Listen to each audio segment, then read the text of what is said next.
So it looks like third time's a charm, hopefully. Let's go for it, man, and go quick before we lose it again. You dig? Yeah. We're going to speak at double tempo here. Well, here we are again. Welcome back. We are doing Offstage Live at the Jazz Arts Group. My name is Zach Compton, Director of Education for Jazz Arts Group, here with the Artistic Director of the Columbus Jazz Orchestra, Byron Stripling, bringing whatever joy and inspiration we can to our cyber community, given the fact that we're not able to meet in person. So Byron, how are you doing? I'm doing great, and I want you to look behind my shoulder. Do you know who that is? Yep, that's Duke.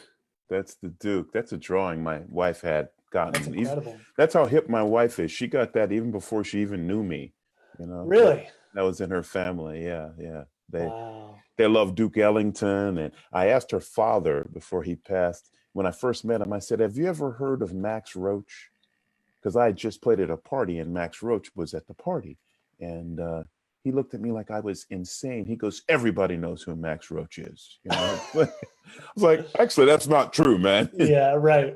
For our audiences who don't, Max Roach was one of the great drummers who had a pivotal quintet with Clifford Brown, and then went on to do his own thing. And what an amazing drummer. I wish you all could have heard him live. It was absolutely spectacular. So what was it like hearing Max Roach live? Don't mean to skip right into the deep stuff, but you know, I only heard him a little bit with his own group. This particular thing was a party for the guy who was a DJ on a record store show in New York. His name was Phil Schaap, and he wanted to get this legendary trumpet player Doc Cheatham to play at his party, but he wasn't able to get Doc, so he asked me. I was second choice. I hate being second choice.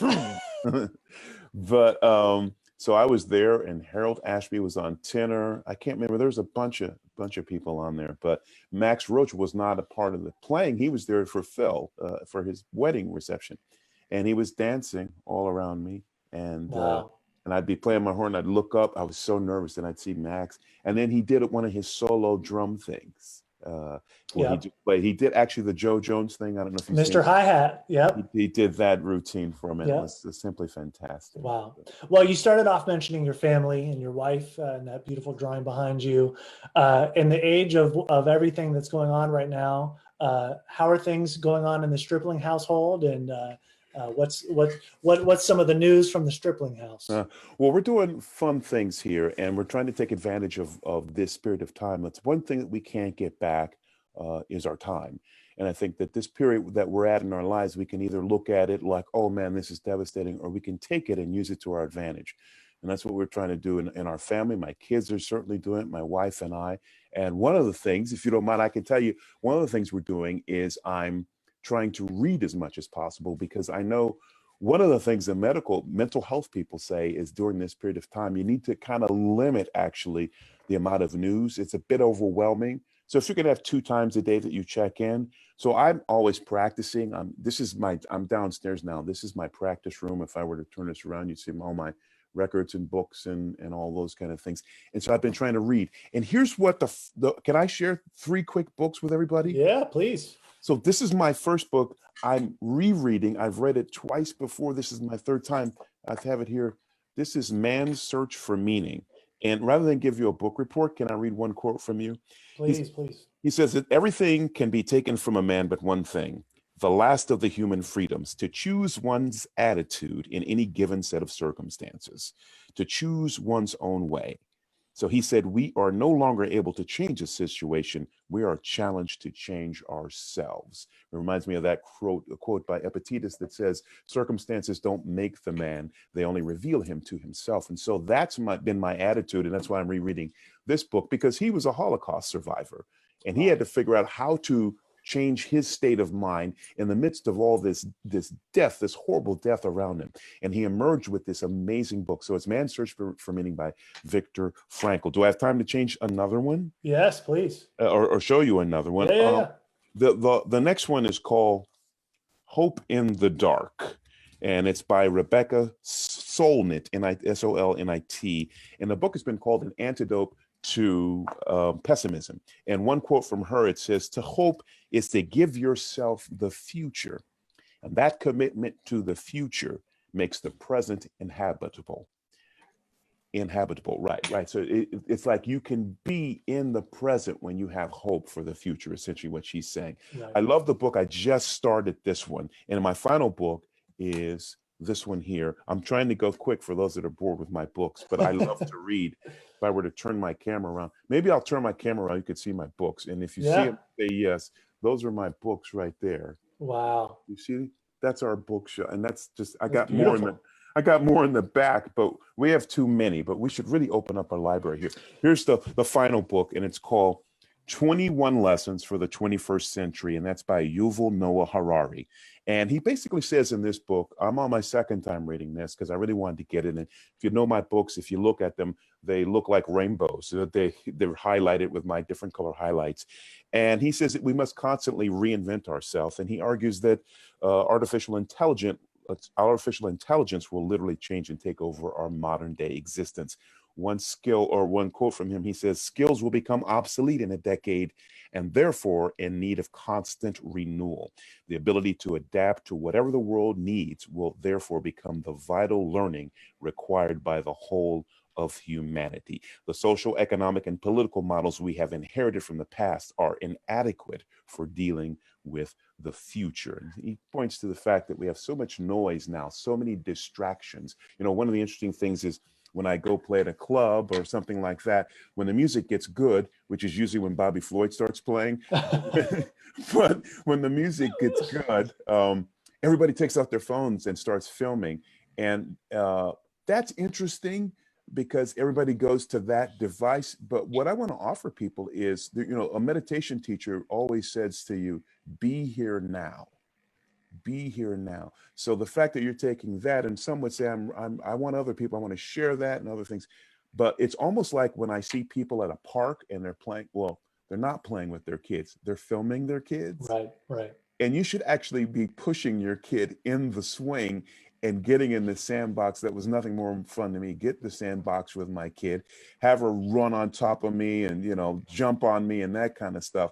I don't need to film that. I need to experience the love what comes out of my soul when that moment is happening. So that's what I'm trying to absorb through this constant and never-ending learning. While I'm sort of here in this place where we aren't allowed to go around, and constant, never-ending practicing. So that's enough of that. If you like, later on, I'll share with you 2 recordings I've been listening to. That would be great. You know, you talk about you know, man's search for meaning and all of these wonderful, beautiful concepts. And obviously, for you, you've made your life's mission to find meaning in your life through music as a huge part of it. And at a time like this, where our normal routines and our normal, you know, we're always looking for the next gig, the next opportunity. In our case, at Jazz Arts Group, we're putting on shows, we're teaching, we're coming up with new ways to put on new shows and teach, and it turns into a certain kind of a grind that right now can't happen. How have you adjusted musically? Where are you finding your inspiration, and how have you grounded yourself musically to kind of weather the current storm moving forward? Well, one thing, I was fortunate to know my wife's father just a little bit before he passed away. And one thing he always said was that your work will save you. And then everything to me is music. And so then I go to the bridge of this song by Jerome Kern called Pick Yourself Up. And the bridge says, work like a soul inspired till the battle of the day is won. You may be sick and tired, but you'll be a man, my son. Will you remember the famous men who had to fall to rise again? So pick yourself up, dust yourself off, and start all over again. So I think this is a constant, the renewal. And also in this, what we know is we have to reinvent ourselves all the time, as Yovi Harari was saying in this quote I just read from the book Lessons of the 21st Century. And so reinvention is something that we can do right now. So this is how I've responded. How can I make myself better? How can I make my family better? And I think that this is the chance to do that. We can either be scared by the news, which is available to us 24 hours a day, 7 days a week, or we can dig into the deep knowledge of the gift of the books and the music that's around us. So that's what I'm trying to do during this period. Yeah, that's great. Similar thing at Jazz Arts Group, for there are many people that love the Columbus Jazz Orchestra and love the shows we put on. There are many people that love the education, and we're always trying to let people know about Jazz Arts Group's commitment to inspiring people through music. And so, as you know, when all of the cancellations started occurring, obviously that had a major impact on the shows that we were trying to produce, and we could maybe talk about that. But another thing that we realized last week was, how are we going to convene our youth jazz program? What are we going to do with all these 120 some students that were coming every Sunday to play music? And we had this incredible conversation as a youth jazz faculty. So right now we have 4 big bands and 6 combos, and we have, easily 10 different people teaching in our program. And we met like this a couple Tuesdays ago. We were like, what are we going to do?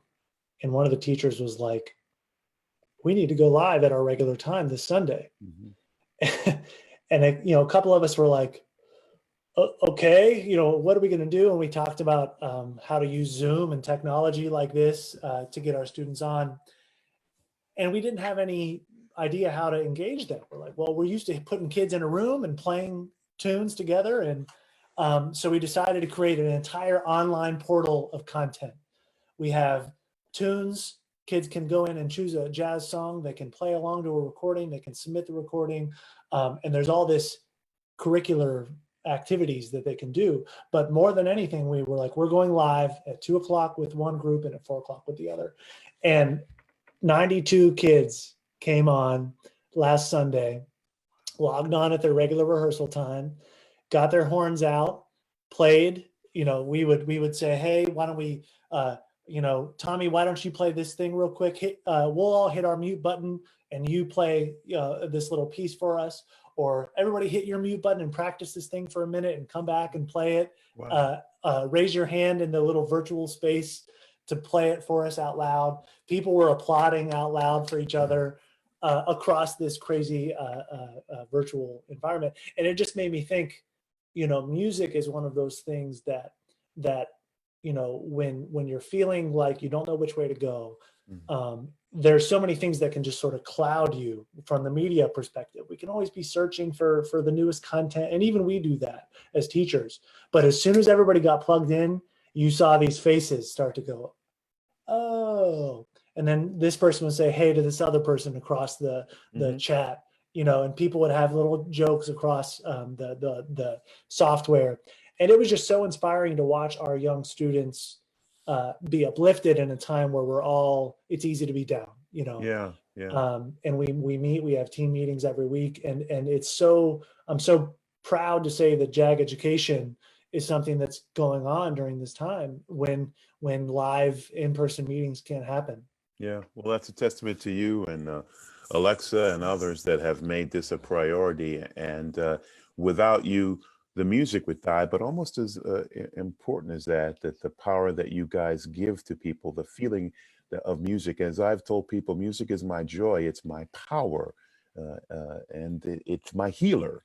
And so that's why I share it with others. Mahalia Jackson had a great song she used to sing, if I can help somebody as I pass along, then my living is not in vain. If I can share a song with someone, my living is not in vain. And essentially that's what you're doing there with the jazz kids, the Columbus Youth Jazz Orchestra, and your programs at the Academy. And that's what I try to do every time I step on stage. Can I tell you one story of a young trumpeter? You love trumpeters, right? That's all. That's, as far as I'm concerned, that's the only instrument that exists. Right. It's the majestic trumpet. Can I say something about that? Please. When you get to heaven, there will not be a piccolo player at the gates of what they call St. Peter and all that. Yep. It's going to be you're going to hear a trumpet. It's not going to be like an oboe. No, trumpet. Well, as a drummer, I like to think that there's going to be a snare drummer holding a little sling drum. Yeah, but you'll be marching that trumpet into. You'll be standing behind the trumpet player. Well, that's because you got to get them to move when playing time. So you do what you can. The trumpet is the voice of God. I'll leave it there. Okay. All right. Fair enough. Well, this young trumpeter in the youth jazz program, we're trying to be sure not to just give our kids busy work and throw exercises. Yep. And so we're checking in. So what's going on in school? What's going on in your lives? And I said, anybody have any updates as far as what's going on in your school right now? Because all these school districts are scrambling to come up with ways to keep students connected and on track. I know your girls are home from college and trying to continue their classes. This student says, "I'm not so sure about school, but jazz is my life."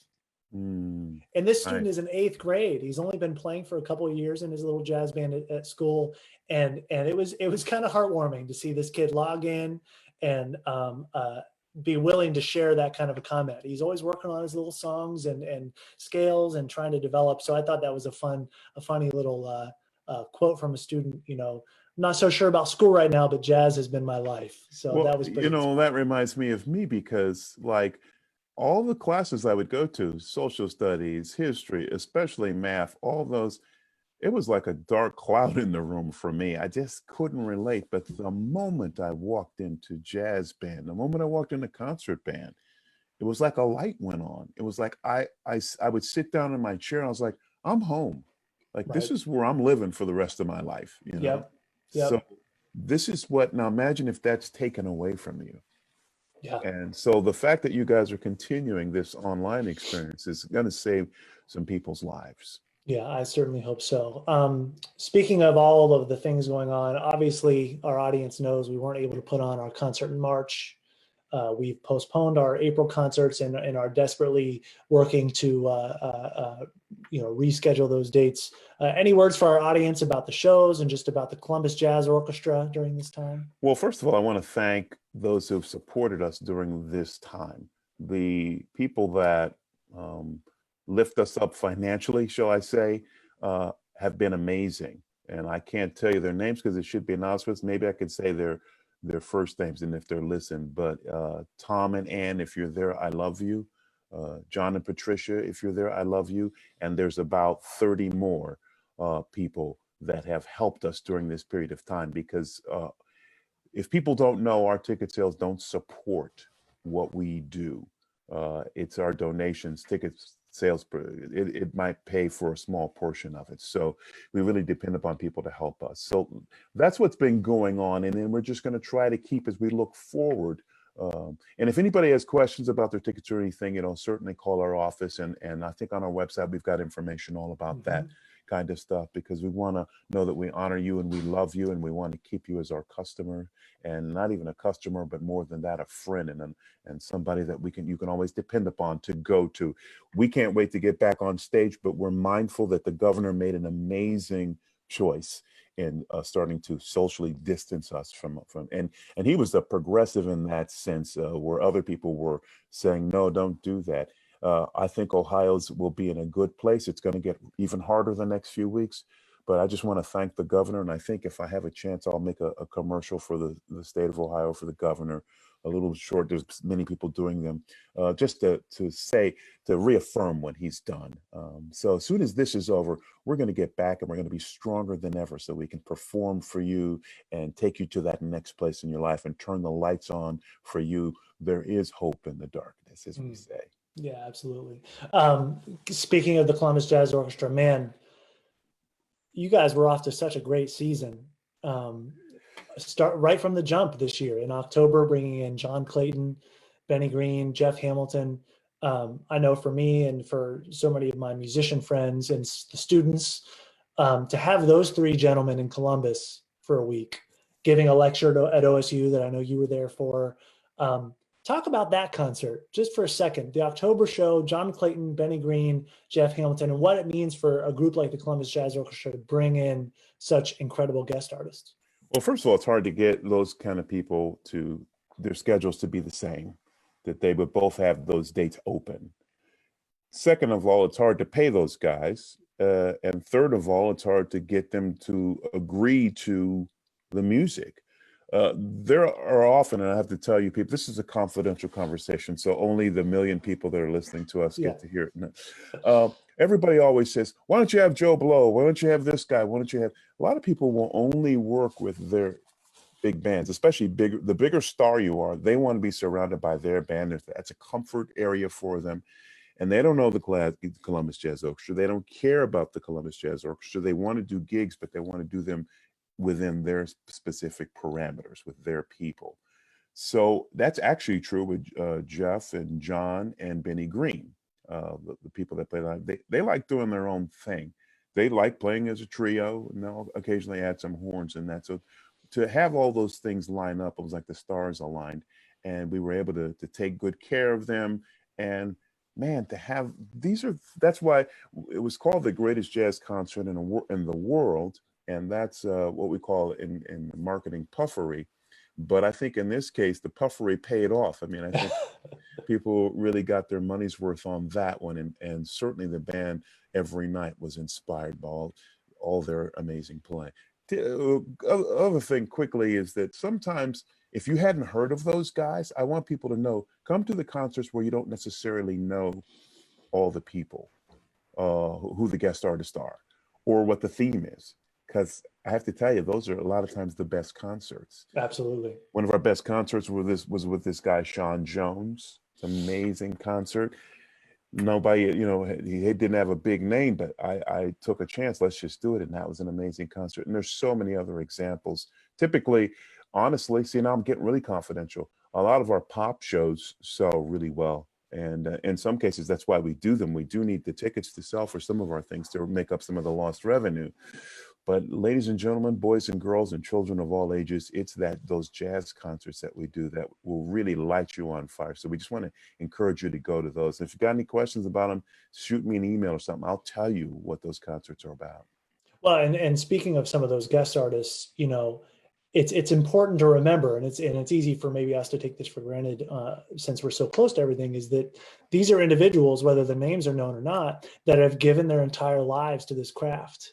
Yeah. And anytime, whether it's the symphony or the ballet or the opera, when you put artists on the stage who are so devoted to delivering their craft at a high level to their audience, the result's going to be something that's incredible. And one of the things that I love, of course, I'm biased in this way, is that every one of them, no matter where they are on the spectrum of notoriety in their field, when they speak to a student or when they give the offstage interview, they are given 110%. And so, man, don't mean to brag, but Jazz Arts Group creates such a buzz in the community during the week of our show. It's like a whole, it's like the Rose Bowl where you've got the parade and all the festivities around it. It's really getting to that point where a Columbus Jazz Orchestra show has so much good vibes. Yeah. Abound, for the city. That's what it's all about. I think you have to realize that the people that choose to play jazz, they do it because they love it, they do it because they have to, and they do it because they feel in a certain sense almost a religious calling. And that's for me, it's like, I have to do this because it's who I am. So that brings me to a question. So tell me about when did you first decide playing the trumpet? What came first of all, the trumpet or playing jazz? Were they your love of jazz or playing the trumpet? Did the trumpet come first and then you heard jazz and applied it to that? Or were you already listening to jazz as you picked up the trumpet? When did the fire light for you? I got to say, it's every single one of those things at the same time, which means that I had no choice and in a good way, so everything you talked about happened at once. So I came from a family of music, specifically my father, who I'm thinking about today because he's in hospice care, but it's hard. He's had dementia for the last, probably 5+ years. But he's the man that did it for me. Here's how my day would begin when I was a kid. My father loved classical music and he listened to it in the morning all the time. We always had classical music going. He was a classical singer. He was a baritone, very good singer. He sang with the Minnesota Orchestra as a soloist and also as a chamber music, chamber music, St. Paul Chamber Orchestra. He sang as a soloist, all these things. He also was a great conductor. He conducted choirs all over the country and things like that. And then at night, my father, when he came home, he was a professor of music. And when he came home, it was all about jazz. So there I heard he loved Duke Ellington and he loved Miles Davis. We had the Four and More record and Miles in Europe. We had that record. He loved Louis Armstrong, Count Basie, all of those things. So I either had classical music playing in my life or I had jazz playing in my life.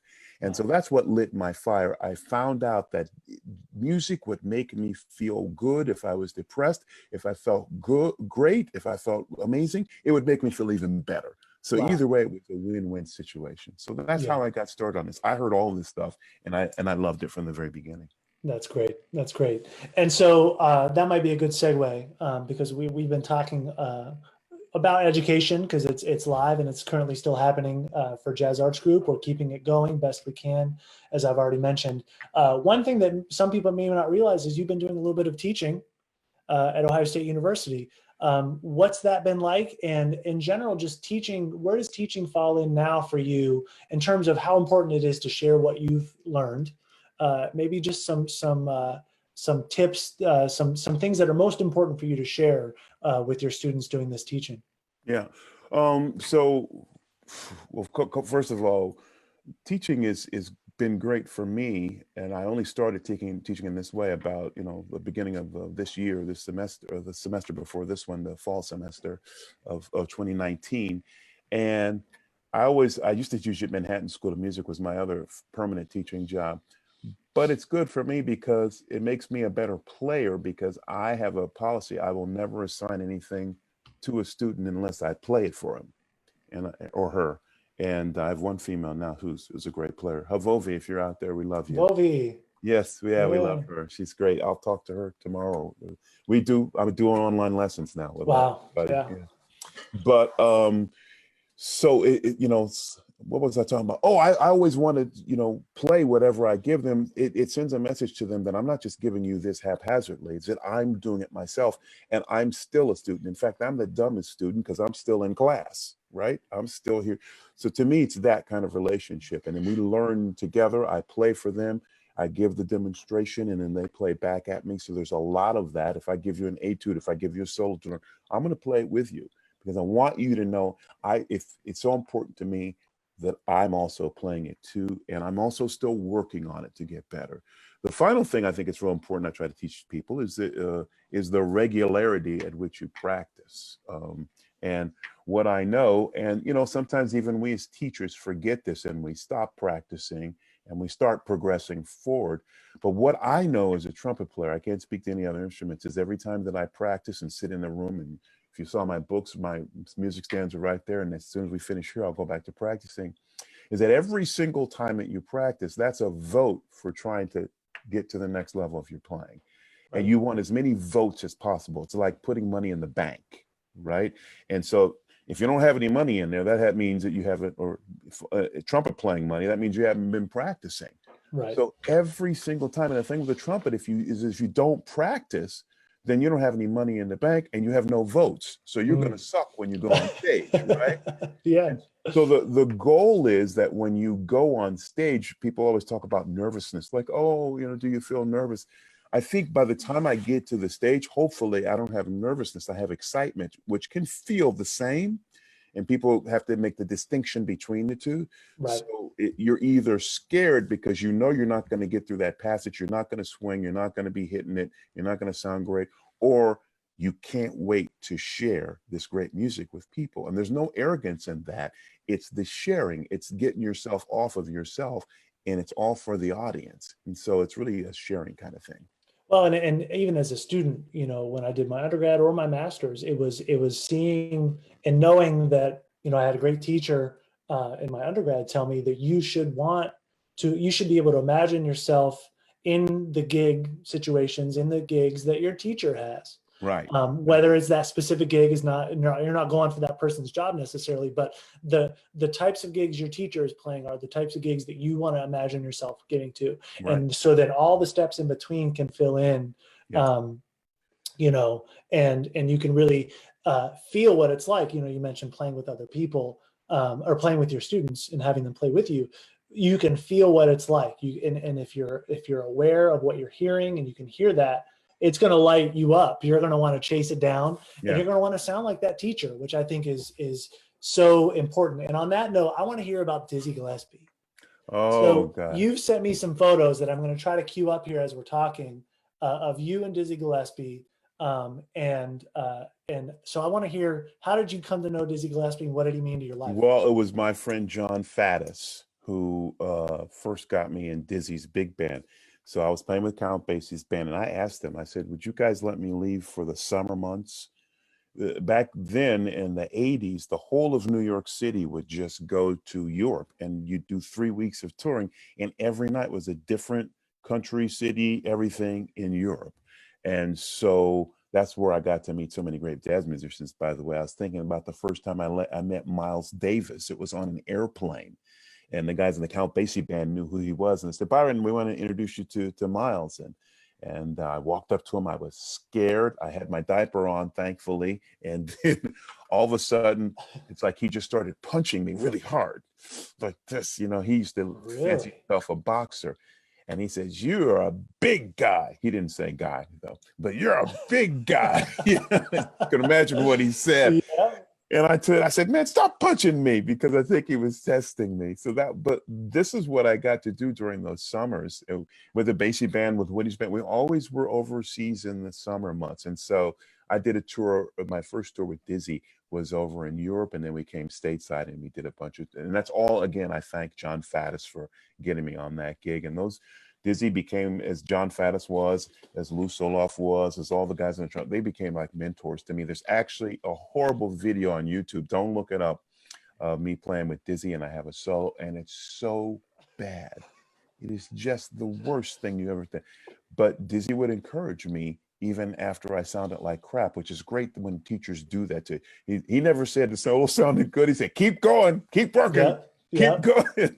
And when somebody says that with a smile, they keep going. I hear you, which doesn't mean you sounded good. It just means that they hear you. Right. I hear you. Yeah, man. Keep going. You know? Oh, wow. Wow. Yeah. Well, speaking of that, I want to see if I can do this, and our producers are going to tell me if this is not going to work. I want to play just a brief clip of you playing a Dizzy tune, A Night in Tunisia. This with the Count Basie Orchestra. And I know that we've got some requests from our audience for you to do some playing. We'll start here, and then maybe if you'd be so kind as we go to do a little something. Yeah. So let me see if I can do this. The producers will tell me. All right, let's go there. All right, can you see it, Byron? Yeah. All right, this is picking up toward the end of the chorus. Look, the first trumpet player, I have to say something. The guy you see there with the mustache playing trumpet, he just passed away a couple days ago. His name was Bobby Ojeda. He's one of the great trumpet players. But wow. Go ahead. Here we go. Night in Tunisia.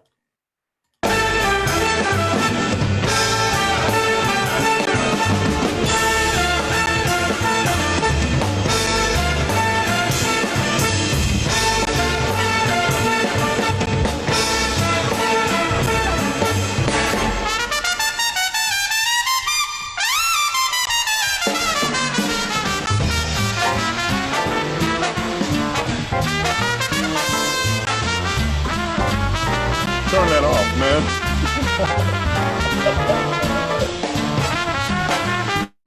All right. You sound incredible. Ooh, that's sad. So everybody can go to YouTube if they want to get the whole thing. No, don't listen to it. That's Look sad. At Byron Stripling, A Night in Tunisia. No, don't. That's sad, sorry, and lagging in all areas. If anything, that brown suit. I mean, come on, man. Polyester, and it would stick to your, because we played every night, and you could actually wash it in a washing machine and shake it out, and it would be cool when you finished it. But you would sweat all, every concert you were sweating like a dog. Wow.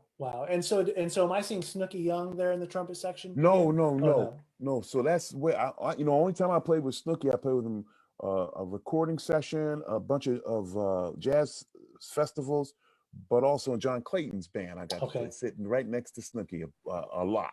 Wow. So cool. Yeah, that's great. Well, let me redeem myself. Yeah, so they need to hear you play. Just to see. I'm trying to redeem. All right.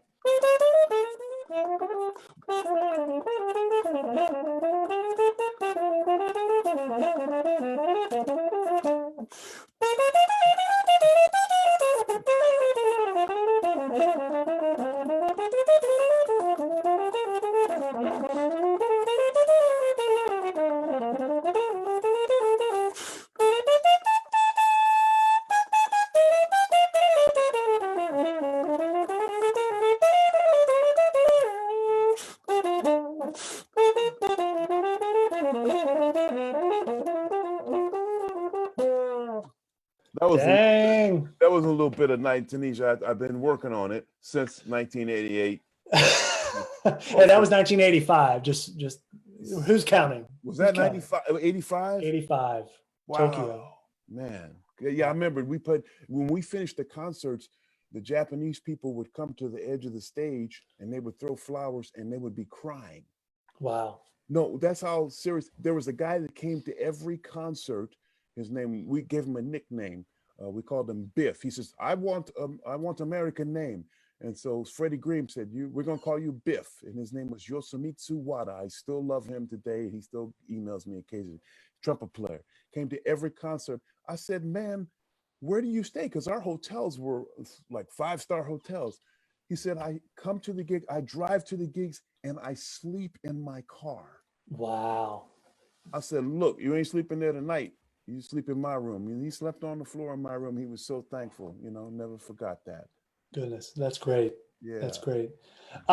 So you teed up earlier that there are some CDs that you'd like to recommend. You've been checking out some records. This might be a good time for that. I want to quickly show. So here's what this is one of my favorite albums, and so I put it on. This is Miles Davis at Carnegie Hall, and on the tenor sax is Hank Mobley, one of my favorite sax players. It's Wynton Kelly on piano. It's Paul Chambers on bass, and Philly Joe Jones. Now people don't know. See, Miles Davis, he loved Dizzy. That was his man. He always wanted. He said, "I want to be Dizzy an octave down." So if you listen to Oleo on this tune Oleo, Miles is playing bebop best. I can play some of the stuff.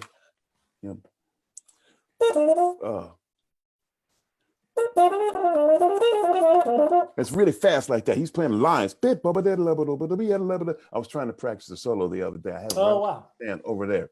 He was playing. That was an epic fail, what I just did right there. But but he was trying to play like Dizzy, and then he gradually got into his own thing. So this is a beautiful thing. It also includes an orchestra live at Carnegie Hall, and there's that record Miles Ahead, and so they do live versions of New Rumba, the Meaning of the Blues. They do stuff with a full band too, which is great to hear.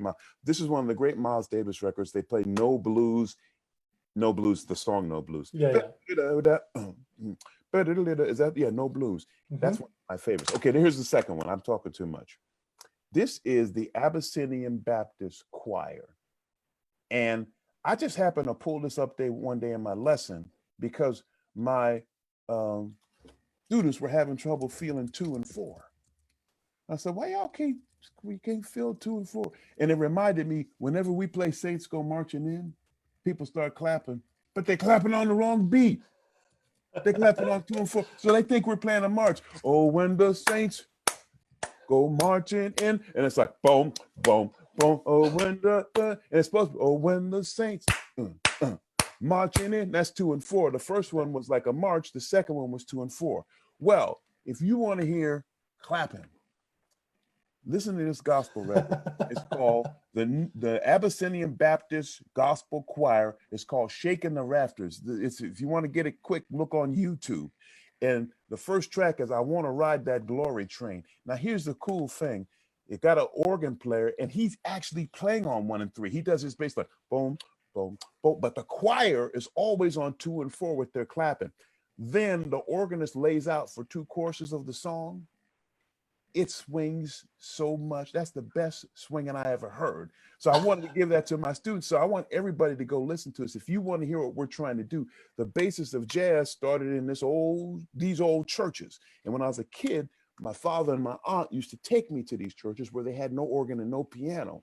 And the first thing people would start doing before they sang, they would just start clapping. Well, I said I wasn't going to tell nobody, but I couldn't keep it to myself. I couldn't keep it to myself. You hear trying to always, and you couldn't help but move when you heard that 2 and 4. It just felt so good to you, Yeah. So I want people to listen to this. And if you want to get yourself up in the morning feeling good, and it's not, you don't even have to be religious to like this. Right. All you know is it feels good. So I I wanted to share this with everybody because that's what I listen to in the morning. My kids hate me. So why are you playing that again? But I like contemporary gospel music too, because that's got a great groove too. Wow. Yeah. Well, I feel like we need to do a few pieces of housekeeping. We're kind of coming probably to the end of our time on this. So I just want to let people know that I know it's sad, but we're going to have you back. And I know there are a bunch As long of people as you here. don't play no videos that bad. My goodness gracious. I'll let you curate a little playlist. I don't even know what curate is, but if it's good, I'll do it. Okay, good. We are going to come back and do more of these Offstage live sessions, live streams. I want to try to get, I talked to Jeff Hamilton. We'll probably have him. Wow. I got some other surprise guests. That's great. We'll do this again. That's great. Well, I can't wait. And we have some folks asking, is there going to be some live music? The answer is yes. The best we can get people playing and sharing their music. There's going to be all kinds of different guests, both from the CJO and others. So continue to follow us. If you go to jazzartsgroup.org/offstage live, that's all you have to do. You'll see everything. And make sure you follow us on Facebook here. If you're not a follower and you came to us some other way, at Jazz Arts Group, at the Jazz Academy. I think it's important to mention that Jazz Arts Group is, like many arts organizations, doing everything we possibly can right now to continue to make our impact. We are continuing to teach. We're continuing to compensate artists and teaching artists to do their work as the funding allows during this time, and we are absolutely dedicated to continuing to serve our community. This is just one piece of that to keep everybody engaged and inspired. If anyone is feeling so moved, I know Byron, you mentioned before, there are so many people, we can't thank them enough for their support. Any support that folks can provide in the way of donations. I know that Kimberly Goodman, our development director, is doing an incredible job of reaching out. I like to think that those of us at Jazz Arts Group that are privileged to be here sustaining this work, we take it really seriously, and we want to make sure that coming out the other side of this, that the jazz community and our world is a better place. So please consider going to jazzartsgroup.org and donating to our organization, and just spreading the good word of what's going on in our community. Absolutely. Byron, what would you add to the message to the people? We are signing off. I just want to tell everybody I love you. We know that music has the power to really uplift you. And as I've said many times, there is hope in the darkness, and that hope for me begins with music. We know that music is something that always will be in our lives. And the reason I pick up the trumpet and put it to my lips is so that I can inspire you and help you through this period of time. So I'll play more next time, and we'll try to get, when we have other people on, we'll get them to play a little bit. This was the first shot, but you're going to be seeing a lot of us. Please join us on these Sundays whenever I'm here or whenever anybody's here, because we're here for you. Yeah, great.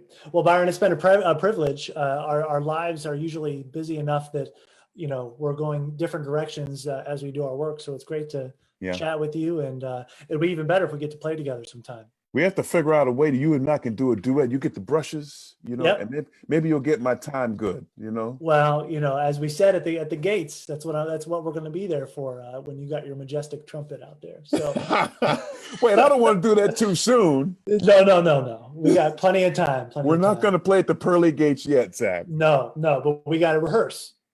No, I have to get my kids through college. There you go. Fair enough. Byron, thank you for your time. Thanks to everybody that signed on. We love keep everybody. Following us. Yep, we love you. We'll see you soon.